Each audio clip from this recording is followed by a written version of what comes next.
Hi hello friends, welcome back to my channel. ನಾನಿವತ್ತು ಬೆಣ್ಣೆ ಮುರುಕನ್ನ ಯಾವ ರೀತಿ ಮಾಡೋದಂತ ಹೇಳ್ಕೊಡ್ತಾ ಇದ್ದೀನಿ. ತುಂಬಾ ಕ್ರಿಸ್ಪಿ ಆಗಿರುವಂಥ ಬೆಣ್ಣೆ ಮುರುಕು, ತುಂಬಾ ರುಚಿಕರವಾದಂಥ ಬೆಣ್ಣೆ ಮುರುಕನ್ನ ಯಾವ ರೀತಿ ಮಾಡೋದಂತ ಈಗ ನೋಡೋಣ. ಮೊದಲಿಗೆ ನಾನಿಲ್ಲಿ ಒಂದು ಪಾತ್ರೆಗೆ 3 ಕಪ್ಪಿನಷ್ಟು ಅಕ್ಕಿ ಹಿಟ್ಟನ್ನು ಹಾಕೊಳ್ತಾ ಇದ್ದೀನಿ. ಹಾಗೆಯೇ 1 ಕಪ್ಪಿನಷ್ಟು ಹುರ್ಗಡ್ಲೆಯನ್ನು ತಗೊಳ್ತಾ ಇದ್ದೀನಿ. 3 ಕಪ್ಪಿನಷ್ಟು ಅಕ್ಕಿ ಹಿಟ್ಟನ್ನ ತಗೊಂಡ್ರೆ 1 ಕಪ್ಪಿನಷ್ಟು ಹುರ್ಗಡ್ಲೆಯನ್ನು ಹಾಕೊಳ್ಬೇಕಾಗುತ್ತೆ. ನಾನಿವತ್ತು ಹೇಳ್ಕೊಡ್ತಿರುವಂಥ ಬೆಣ್ಣೆ ಮುರುಕು ನೀವು ಬೇಕರಿಲಿ ತಿನ್ನುವಂಥ ಬೆಣ್ಣೆ ಮುರುಕಿನ ಟೈಪೇ ಇರುತ್ತೆ ನೋಡಿ. ಈಗ ಒಂದು ಮಿಕ್ಸಿ ಜಾರಿಗೆ 1 ಕಪ್ಪಿನಷ್ಟು ಕಡಲೆ, ಹಾಗೆಯೇ 1 ಚಮಚದಷ್ಟು ಮೆಣಸನ್ನು ಹಾಕಿ ಇದನ್ನು ಸಣ್ಣದಾಗಿ ಪುಡಿ ಮಾಡ್ಕೊಂಡಿದ್ದೀನಿ. ಈಗ ಅಕ್ಕಿ ಹಿಟ್ಟಿಗೆ ಇದನ್ನು ಹಾಕೊಂಡು ಜರಡಿ ಮಾಡ್ಕೊಳ್ತಾ ಇದ್ದೀನಿ. ನೀವು ಹಾಗೇನೆ ಹಾಕ್ಕೊಳ್ಬಾರ್ದು, ಸ್ವಲ್ಪ ತರ್ತರಿಯಾಗಿರುತ್ತೆ, ಹಾಗಾಗಿ ನೀವು ಸ್ವಲ್ಪ ಜರಡಿ ಮಾಡ್ಕೊಳ್ಬೇಕು. ಆ ರೀತಿ ತರ್ತರಿಯಾಗಿದ್ದರೆ ನಿಮಗೆ ಬೆಣ್ಣೆ ಮುರುಕು ಚೆನ್ನಾಗಿ ಬರೋದಿಲ್ಲ. ಹಾಗಾಗಿ ಆದಷ್ಟು ಹುರ್ಗಡ್ಲೆ ಹಿಟ್ಟನ್ನ ಈ ರೀತಿ ಜರಡಿ ಮಾಡ್ಕೊಳ್ಳಿ ನೋಡಿ. ಈಗ ಜರಡಿ ಮಾಡ್ಕೊಂಡಿದ್ದೀನಿ. ಈಗ ಇದಕ್ಕೆ ನಾನು ಸ್ವಲ್ಪ ಇಂಗನ್ನು ಸೇರಿಸ್ಕೊಳ್ತಾ ಇದ್ದೀನಿ. ಚಕ್ಲಿಗೆ ನೀವು ಇಂಗನ್ನು ಹಾಕೊಳ್ಳೋದ್ರಿಂದ ಚಕ್ಲಿ ರುಚಿ ತುಂಬಾ ಟೇಸ್ಟಿಯಾಗಿ ಬರುತ್ತೆ, ಹಾಗಾಗಿ ಇಂಗನ್ನು ಸೇರಿಸ್ಕೊಳ್ತಾ ಇದ್ದೀನಿ. ಇದಕ್ಕೆ ಈಗ ಓಂಕಾಳನ್ನು ಸೇರಿಸ್ಕೊಂಡಿದ್ದೀನಿ. ಹಾಗೆಯೇ ಜೀರಿಗೆ 1/4 ಟೀ ಸ್ಪೂನಷ್ಟು ಓಂಕಾಳು, 1/4 ಟೀ ಸ್ಪೂನಷ್ಟು ಜೀರಿಗೆಯನ್ನು ಸೇರಿಸ್ಕೊಳ್ತಾ ಇದ್ದೀನಿ. ಈಗ ಇದಕ್ಕೆ ರುಚಿಗೆ ತಕ್ಕಷ್ಟು ಉಪ್ಪನ್ನು ಹಾಕೊಳ್ತಾ ಇದ್ದೀನಿ. ಹಾಗೆಯೇ ಸ್ವಲ್ಪ ಎಳ್ಳನ್ನು ಜಾಸ್ತಿನೇ ಹಾಕೊಳ್ಳಿ, ಆಗ ಟೇಸ್ಟ್ ತುಂಬಾ ಚೆನ್ನಾಗಿರುತ್ತೆ. ಈಗ ಬೆಣ್ಣೆಯನ್ನು ನಾವು ಸ್ವಲ್ಪ ಕರಗಿಸ್ಕೊಳ್ಬೇಕಾಗುತ್ತೆ ನೋಡಿ. ಬೆಣ್ಣೆ ತುಂಬ ಗಟ್ಟಿಗಿದೆ, ಫ್ರಿಜ್ಜಲ್ಲಿ ಇಟ್ಟಿರೋದ್ರಿಂದ ಬೆಣ್ಣೆ ಗಟ್ಟಿಗಾಗಿದೆ. ನೀವು ಬೆಣ್ಣೆ ಸ್ವಲ್ಪ ತೆಳುವಾಗಿದ್ದರೆ ಹಾಗೇನೆ ಇದನ್ನು ಚಕ್ಲಿಗೆ ಹಾಕ್ಕೊಳ್ಬೋದು. ಇಲ್ಲಿ ಗಟ್ಟಿಯಾಗಿದೆ, ಹಾಗಾಗಿ ನಾನು ಇದನ್ನು ಸ್ವಲ್ಪ ಕರಗಿಸ್ಕೊಳ್ತಾ ಇದ್ದೀನಿ. ಈ ರೀತಿ ಒಂದ್ಸಲಿ ಬೆಣ್ಣೆ ಮುರುಕನ್ನು ಟ್ರೈ ಮಾಡಿ ನೋಡಿ, ತುಂಬಾ ಸಖತ್ತಾಗಿ ಬರುತ್ತೆ. ಒಂದ್ಸಲ ಮಾಡ್ಕೊಂಡು ತಿಂದರೆ ಮತ್ತೆ ಮತ್ತೆ ಮಾಡ್ಕೊಂಡು ತಿಂತಾನೆ ಇರ್ತೀರ, ಅಷ್ಟು ಸೂಪರ್ ಆಗಿರುತ್ತೆ ನೋಡಿ. ಈಗ ಬೆಣ್ಣೆ ಎಲ್ಲ ಚೆನ್ನಾಗಿ ಕರಗಿದೆ. ಈಗ ನಾವು ರೆಡಿ ಮಾಡ್ಕೊಂಡಿರುವಂಥ ಮಿಶ್ರಣವನ್ನು ಚೆನ್ನಾಗಿ ಮಿಕ್ಸ್ ಮಾಡಿಕೊಂಡು ಅದಕ್ಕೆ ಈಗ ಕರಗಿರುವಂಥ ಬೆಣ್ಣೆಯನ್ನು ಹಾಕ್ಕೊಳ್ಬೇಕಾಗುತ್ತೆ ನೋಡಿ. ಈಗ ಸೇರಿಸ್ಕೊಳ್ತಾ ಇದ್ದೀನಿ. ಇದನ್ನು ಈಗ ನೀಟಾಗಿ ನಾವು ಮಿಕ್ಸ್ ಮಾಡ್ಕೊಳ್ಬೇಕು. ಆದಷ್ಟು ನೀವು ಬೆಣ್ಣೆನ ಹಾಕಿದ್ಮೇಲೆ ಚೆನ್ನಾಗಿ ಮಿಕ್ಸ್ ಮಾಡ್ಕೊಳ್ಬೇಕು ನೋಡಿ. ಎಲ್ಲ ಕಡೆನೂ ಬೆಣ್ಣೆ ಈ ರೀತಿ ಚೆನ್ನಾಗಿ ಮಿಕ್ಸ್ ಆದರೆ ನಿಮಗೆ ಬೆಣ್ಣೆ ಮುರುಕು ತುಂಬ ಟೇಸ್ಟಿಯಾಗಿ ಬರುತ್ತೆ. ಈಗ ನೋಡಿ ಇದನ್ನ ಚೆನ್ನಾಗಿ ಮಿಕ್ಸ್ ಮಾಡ್ಕೊಳ್ತಾ ಇದ್ದೀನಿ ನೋಡಿ. ಈ ರೀತಿ ಒಂದು ಉಂಡೆ ಮಾಡಿದ್ರೆ ಉಂಡೆ ಆಗಬೇಕು, ಆ ರೀತಿ ಇರಬೇಕು. ಈ ರೀತಿ ಉಂಡೆಯನ್ನು ಕಟ್ಟಕ್ಕೆ ಬರಲಿಲ್ಲ ಅಂದರೆ ನೀವು ಇನ್ನೊಂದು ಸ್ವಲ್ಪ ಬೆಣ್ಣೆಯನ್ನು ಸೇರಿಸ್ಕೊಳ್ಬೇಕಾಗುತ್ತೆ ನೋಡಿ. ಈಗ ನಾನು ಕರೆಕ್ಟಾಗಿ ಬೆಣ್ಣೆಯನ್ನು ಸೇರಿಸ್ಕೊಂಡಿದ್ದೀನಿ, ಒಂದು ಉಂಡೆ ಕಟ್ಟಕ್ಕೆ ಬರ್ತಾ ಇದೆ. ಹಾಗಾಗಿ ಇದಕ್ಕೀಗ ಸ್ವಲ್ಪನೇ ನೀರನ್ನು ಹಾಕೊಂಡ್ಬಿಟ್ಟು ಕಲಿಸ್ಕೊಳ್ತಾ ಇದ್ದೀನಿ.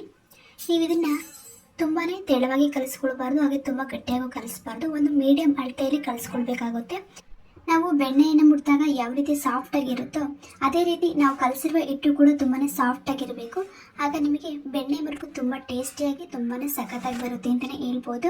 ನಾನಿವತ್ತು ಹೇಳ್ಕೊಟ್ಟ ರೀತಿಯಲ್ಲಿ ನೀವು ಬೆಣ್ಣೆ ಮುರುಕನ್ನು ಮಾಡಿದ್ರೆ ತುಂಬಾ ಟೇಸ್ಟಿಯಾಗಿರುತ್ತೆ. ಆಮೇಲೆ ಇದನ್ನು ಒಂದು 15 ದಿನಗಟ್ಟಲೆ ಸ್ಟೋರ್ ಕೂಡ ಮಾಡ್ಕೊಳ್ಬೋದು, ತುಂಬ ಕ್ರಿಸ್ಪಿಯಾಗಿ ತುಂಬಾ ಚೆನ್ನಾಗಿರುತ್ತೆ. ಈಗ ನೋಡಿ ನಾನು ಹಿಟ್ಟನ್ನು ಕಲಿಸ್ಕೊಳ್ತಾ ಇದ್ದೀನಿ.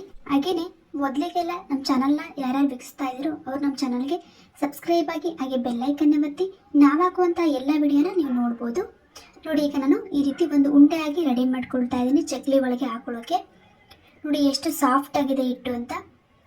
ನೀವು ಈ ರೀತಿ ಸಾಫ್ಟಾಗಿ ರೆಡಿ ಮಾಡ್ಕೊಳ್ಬೇಕು, ಆಗ ನಿಮಗೆ ಬೆಣ್ಣೆ ಮುರುಕು ತುಂಬ ಟೇಸ್ಟಿಯಾಗಿ ತುಂಬಾ ಚೆನ್ನಾಗಿ ಬರುತ್ತೆ. ಈಗ ರೆಡಿ ಮಾಡ್ಕೊಂಡಿರುವ ಹಿಟ್ಟನ್ನು ಚಕ್ಲಿ ಒಳಗೆ ಹಾಕೊಳ್ತಾ ಇದ್ದೀನಿ. ನಾವು ಮಾಮೂಲಿ ಚಕ್ಲಿಯನ್ನು ಮಾಡುವಂಥ ಪ್ಲೇಟನ್ನು ನಾನು ಇದಕ್ಕೆ ಹಾಕೊಳ್ತಾ ಇದ್ದೀನಿ ನೋಡಿ. ಈಗ ಇದನ್ನು ರೆಡಿ ಮಾಡಿ ಇಟ್ಕೊಂಡಿದ್ದೀನಿ. ಈಗ ಎಣ್ಣೆಯನ್ನು ಕಾಯಕ್ಕೆ ಇಟ್ಕೊಳ್ಳೋಣ. ಚಕ್ಲಿಯನ್ನು ಫ್ರೈ ಮಾಡ್ಕೊಳ್ಬೇಕಂದ್ರೆ ಎಣ್ಣೆಯನ್ನು ಕಾಯಿಸ್ಕೊಳ್ಬೇಕಾಗುತ್ತೆ. ಹಾಗಾಗಿ ನಾನಿಲ್ಲಿ ಒಂದು ಪಾತ್ರೆಗೆ ಎಣ್ಣೆಯನ್ನು ಹಾಕಿ ಕಾಯಿಸ್ಕೊಳ್ತಾ ಇದ್ದೀನಿ. ಈಗ ರೆಡಿ ಮಾಡ್ಕೊಂಡಿರುವಂಥ ಚಕ್ಲಿಯನ್ನು ಎಣ್ಣೆಯಲ್ಲೇ ಹಾಕೊಳ್ಳೋಣ. ಎಣ್ಣೆಯೆಲ್ಲ ಚೆನ್ನಾಗಿ ಕಾಯ್ದಿದೆ. ಈಗ ರೆಡಿ ಮಾಡಿರುವಂಥ ಚಕ್ಲಿಯನ್ನು ಹಾಕೊಳ್ತಾ ಇದ್ದೀನಿ. ನಿಮಗೆ ಬೆಣ್ಣೆ ಮುರುಕು ಯಾವುದೇ ಕಾರಣಕ್ಕೂ ಚಕ್ಲಿ ಟೈಪ್ ಬರೋದೇ ಇಲ್ಲ ನೋಡಿ. ರೀತಿ ಮುರುಕು ಟೈಪ್ ಆಗುತ್ತೆ, ಹಾಗಾಗಿ ನಾವು ಇದನ್ನು ಬೆಣ್ಣೆ ಮುರುಕು ಅಂತ ಕರೆಯೋದು. ತುಂಬಾ ಟೇಸ್ಟಿಯಾಗಿರುತ್ತೆ. ಅದು ನಿಮಗೆ ಚಕ್ಲಿ ಟೈಪ್ ಬಂದಿದೆ ಅಂದರೆ ನಿಮಗೆ ಬೆಣ್ಣೆ ಮುರುಕು ಪರ್ಫೆಕ್ಟಾಗಿ ಬಂದಿಲ್ಲ ಅಂತ. ಯಾವುದೇ ಕಾರಣಕ್ಕೂ ಬೆಣ್ಣೆ ಮುರುಕು ಚಕ್ಲಿ ಟೈಪ್ ಬರೋದಿಲ್ಲ ರೌಂಡ್ಗೆ. ಕಾರಣ ಏನಂದರೆ ನಾವು ಬೆಣ್ಣೆ ಹಾಕಿರೋದ್ರಿಂದ ತುಂಬಾ ಸಾಫ್ಟ್ ಆಗಿರುತ್ತೆ, ಹಾಗಾಗಿ ಅಲ್ಲಲ್ಲೇ ಕಟ್ಟಾಗ್ತಾ ಇರುತ್ತೆ ನೋಡಿ. ಈಗ ನಾನು ಎಣ್ಣೆ ಒಳಗೆ ಹಾಕ್ಕೊಂಡಿರುವಂಥ ಬೆಣ್ಣೆ ಮುರುಕನ್ನು ಚೆನ್ನಾಗಿ ಫ್ರೈ ಮಾಡ್ಕೊಳ್ತಾ ಇದ್ದೀನಿ. ಲೋ ಫ್ಲೇಮಲ್ಲಿ ಇದನ್ನು ಚೆನ್ನಾಗಿ ಫ್ರೈ ಮಾಡ್ಕೊಳ್ಬೇಕು, ಆಗ ನಿಮಗೆ ತುಂಬಾ ಕ್ರಿಸ್ಪಿಯಾಗಿ ತುಂಬಾ ಚೆನ್ನಾಗಿ ಬರುತ್ತೆ. ಇದನ್ನು ನೀವು ಕ್ರಿಸ್ಪಿಯಾಗಿ ಚೆನ್ನಾಗಿ ಬೇಯಿಸ್ಕೊಂಡ್ರೆ ಲೋ ಫ್ಲೇಮಲ್ಲಿ ಒಂದು 15 ದಿನಗಟ್ಟಲೆ ಸ್ಟೋರ್ ಮಾಡಿ ಇಟ್ಕೊಳ್ಬೋದು. 15 ದಿನ ಆದ್ರೂ ಕೂಡ ಇದು ತುಂಬಾ ಕ್ರಿಸ್ಪಿಯಾಗಿ ಕೂಡ ಇರುತ್ತೆ. ಈಗ ನೋಡಿ ಇದನ್ನು ಚೆನ್ನಾಗಿ ಫ್ರೈ ಮಾಡ್ಕೊಳ್ತಾ ಇದ್ದೀನಿ.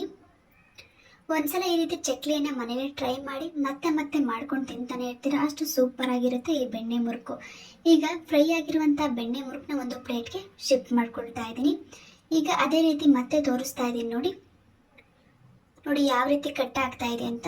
ಅದಕ್ಕೂ ಮೇಲಾಗಿ ನಿಮಗೆ ಅದು ರೌಂಡ್ ಶೇಪ್ ಚಕ್ಲಿಯಾಗಿ ಬಂತಂದರೆ ನೀವು ಬೆಣ್ಣೆಯನ್ನು ಕಮ್ಮಿ ಹಾಕಿರ್ತೀರ ಅಥವಾ ಸಾಫ್ಟಾಗಿ ಬಂದಿಲ್ಲ ಅಂತ.